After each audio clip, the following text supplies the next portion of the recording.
Bonjour à tous, c'est HF5. Aujourd'hui, on se retrouve pour une nouvelle vidéo. J'ai créé un nouveau concept sur ma chaîne dans lequel je raconte l'histoire de tel ou tel joueur. Je raconte son enfance et tout ce qui a fait qu'il devienne célèbre. Cette vidéo est le premier épisode de cette série. Il était une fois Lionel Messi.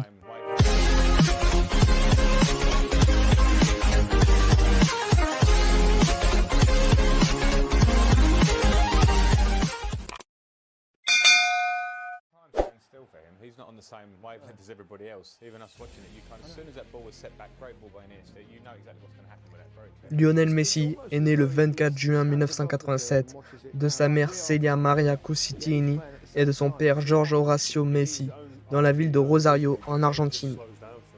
Au cas où vous ne le sauriez pas, Lionel Messi est le troisième des 4 enfants nés de son père, un directeur d'usine d'acier, et de maman qui a déjà travaillé dans un atelier de fabrication d'aimants en Argentine. La Pulga a grandi à Rosario, la plus grande ville de la province centrale de Santa Fe, en Argentine. Il a passé ses premières années principalement aux côtés de ses 3 frères et sœurs.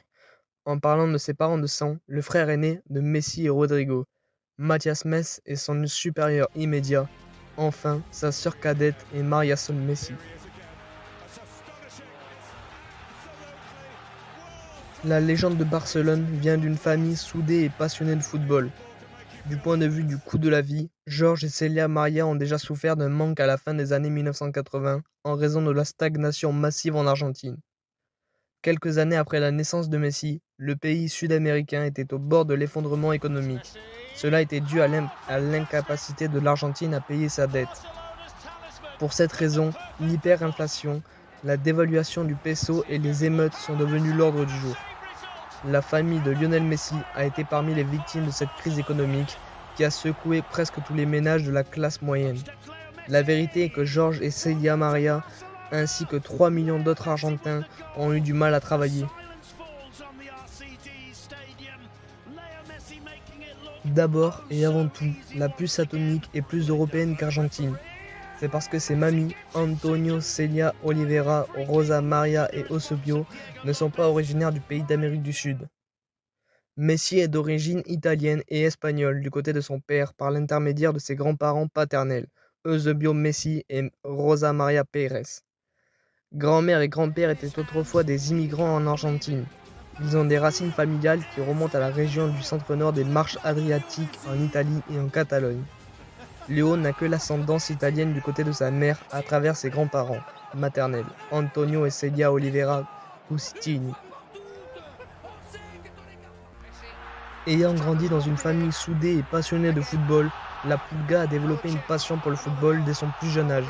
À l'époque, il jouait constamment avec ses frères aînés, Rodrigo et Matías. Même ses cousins, Maximiliano et Emanuel Biancucci, qui deviendront plus tard footballeurs professionnels, ont joué avec lui. Le jeune avait 4 ans lorsque sa grand-mère a vu en lui l'étoffe d'une star du football. Celia Oliveira Cusitini a trouvé chez le petit garçon un destin sans égal.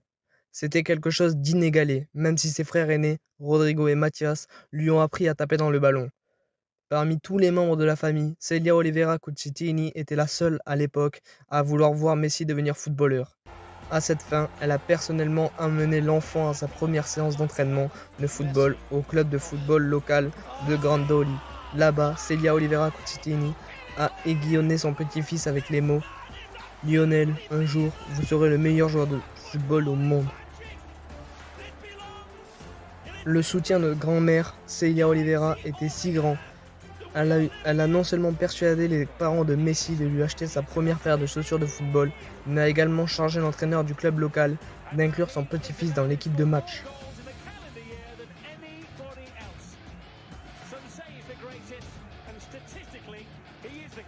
Messi et sa famille sont venus une fois pour regarder le match où un groupe de garçons un peu au-dessus de son âge a joué. Toute sa maisonnée était également là pour regarder Rodrigo et Matías, qui figuraient également dans le jeu, mais pas Lionel. Dans ce match, l'entraîneur Salvador Aparicio a remarqué qu'il était un joueur court. Pour compléter son équipe, il a dit à un petit Léo Messi de venir jouer avec ses plus grands garçons. Après beaucoup de persuasion de ses parents, la Pulga a rejoint. La première fois que le ballon est arrivé à Lionel, il l'a juste laissé passer. La deuxième fois, il a contrôlé et a commencé à courir à travers le terrain, passant devant tous ceux qui croisaient son chemin, même ses grands frères. À partir de ce moment d'éclat, il a immédiatement intégré l'équipe de Salvador Aparicio. Travaillant pour son tout premier entraîneur, Lionel a joué un rôle déterminant en aidant son équipe à remporter son tout premier trophée. Voici la puce atomique tenant le premier honneur à son nom. Décrit comme quelqu'un avec des capacités surnaturelles, l'entraîneur Aparicio a promis d'emmener Messi dans une plus grande académie afin qu'il puisse faire de l'enfant local une légende. À cette époque, le père de Lionel, George, s'est porté volontaire pour devenir son entraîneur, tout cela au nom de fournir des soins pastoraux à son fils. Un partisan de longue date des Newell's Old Boys avec sa famille, Messi a rejoint le club de Rosario à l'âge de 6 ans. Péniblement, juste au moment où il essayait de s'installer avec Newell's, sa grand-mère Celia Oliveira Coutinho est décédée. N'oublions pas, c'est la femme qui a découvert son talent. Il était difficile pour Messi de faire face au décès de quelqu'un qui s'est battu pour le faire entrer dans le football. Sa mort est survenue peu de temps avant son 11e anniversaire. Depuis la défaite, l'Argentin a commencé à célébrer ses buts en levant les yeux et en pointant vers le ciel. Le tout en hommage à sa grand-mère. Pendant les 6 années où il a joué pour Newell's, il a marqué près de 500 buts.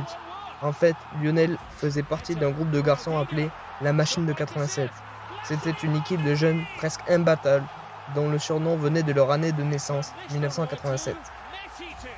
Les fans connaissaient ce groupe de garçons pour divertir régulièrement les foules. Ils ont effectué des tours de balle pendant la mi-temps des matchs à domicile de leur première équipe. À ce jour, la Machine de 87 maintient toujours un groupe WhatsApp et considère Lionel comme son leader.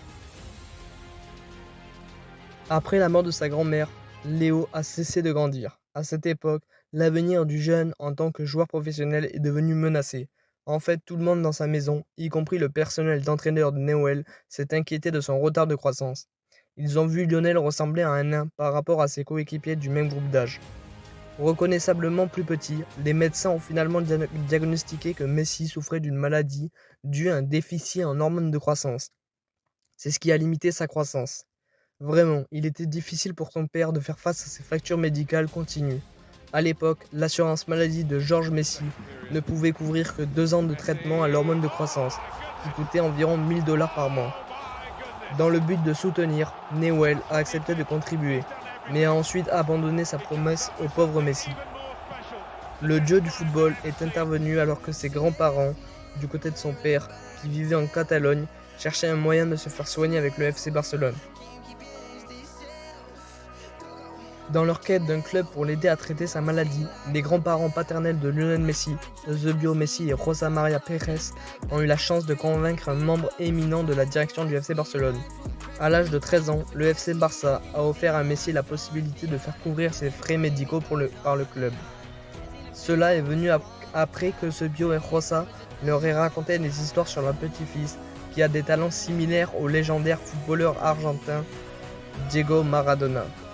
Au début, c'est le directeur de l'équipe du FC Barça, Charlie Rexach, qui a rapidement poussé à le signer.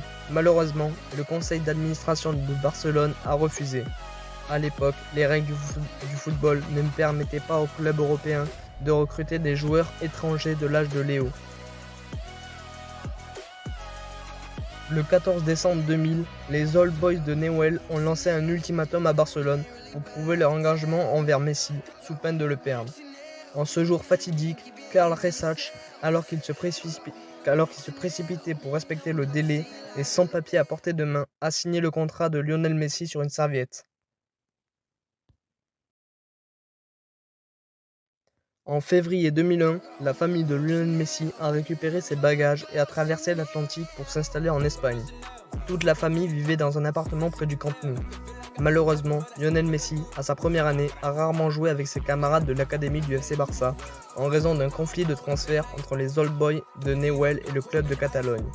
En fait, Léo n'était autorisé à jouer que des matchs amicaux et dans la Ligue catalane.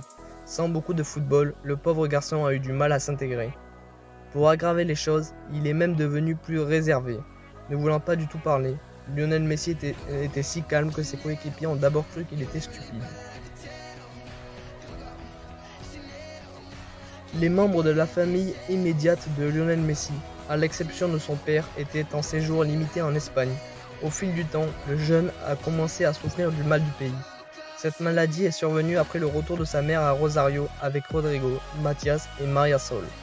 Le pauvre Léo est resté à Barcelone avec son père et d'autres parents éloignés. Après un an d'attente pour bien jouer au football avec la Masia, l'académie des jeunes du Barça, Messi a obtenu en février 2002 l'autorisation de s'inscrire à la Fédération royale espagnole de football.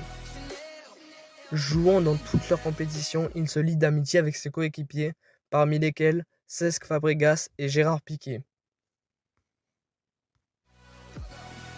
Après avoir terminé son traitement à l'hormone de croissance à l'âge de 14 ans, il est devenu une partie intégrante de la Baby Dream Team de Barcelone. C'était une équipe qualifiée de la plus grande jeunesse du Barça. Au moment où Messi a commencé à jouer constamment, il a reçu une offre pour rejoindre Arsenal. Son ami Cesc Fabregas est allé rejoindre les Gunners. Gérard Piqué, bientôt parti pour Manchester United, Lionel a refusé de partir, choisissant plutôt de rester à Barcelone. Léo a annoncé son nom au monde en 2005, lors d'un championnat du monde de la jeunesse de la FIFA. Il a terminé le tournoi avec le ballon d'or, le soulier d'or et une médaille d'or olympique. Revenant au Barça, il a rapidement progressé dans les rangs du club, attirant l'attention de Frank Rijkaard, qui l'a fait devenir stable avec l'équipe senior du club. Après sa première séance d'entraînement avec les grands garçons, Ronaldinho, bientôt lié d'amitié avec Messi. Le fait que la légende du football brésilien l'ait appelé petit frère a facilité la transition de Lionel dans la première équipe qui comptait des joueurs notables comme Samuel Eto'o. Le saviez-vous, Lionel a fait ses débuts avec l'équipe première du FC Barcelone lors d'un match amical contre José Mourinho à Porto. La performance impressionnante au jeu lui a valu des notes positives de la part des journalistes sportifs et des fans. Depuis lors, Léo a connu de nombreuses saisons réussies, un exploit qui lui a valu plus de 34 trophées pour Blaugrana. Depuis son ascension vers la gloire, la légende du football a remporté le prix du joueur mondial de l'année, un record à 7 reprises. Parce que Lionel a tant fait, produit tant de moments magiques, remporté tant de trophées et marqué tant de buts, il est maintenant appelé le GOAT du football. Le GOAT est une personne très sensible, qui déteste le bruit. C'est le type qui valorise le pouvoir du silence, surtout chez lui. Pour cela, Lionel préfère vivre à l'intérieur d'une zone boisée, dans un village de Barcelone, juste à l'écart du centre-ville animé. Pour vaincre le bruit, il a acheté toutes les maisons de ses voisins, une révélation faite par son ex-coéquipier Ivan Rakitic. Le saviez-vous, même les avions ne sont pas autorisés à survoler la maison de Lionel Messi. Quelque chose qui n'arrive nulle part ailleurs dans le monde. Selon le football de l'AS, Messi a une fois soulevé une affaire contre l'aéroport de Barcelone, El Prat. Cela a entraîné le détournement de leur piste pour ne pas interrompre sa sieste avec le bruit des avions. La biographie de Lionel Messi nous enseigne qu'il ne faut jamais avoir peur de grandir lentement. Plus encore, qui est béni naturellement, et béni est le profil de Lionel Andrés Messi Cucitini. Parle beaucoup de ses bénédictions naturelles. Alors que beaucoup d'entre nous perdent espoir en temps de crise, Lionel Messi ne l'a jamais fait. Il ne considérait pas la fin de sa carrière comme une option. À l'époque, on lui a diagnostiqué un déficit en hormones de croissance. Heureusement, la famille de Lionel Messi, en particulier son père, est devenue la boussole qui l'a guidé. Pendant que ses parents se tenaient debout et se battaient avec lui, les proches de Léo sont allés chercher des opportunités pour lui en Espagne. Pionnier du football dans la famille, ses frères aînés ne sont pas en reste. Ils étaient ses premiers super-héros de football. Bien qu'il soit éligible à d'autres emplois, sa sœur et sa mère mettent toujours leur vie en veilleuse afin de soutenir son empire. Enfin, sa femme, Antonella, lui a donné Thiago, Matteo et Ciro pour soigner son âme.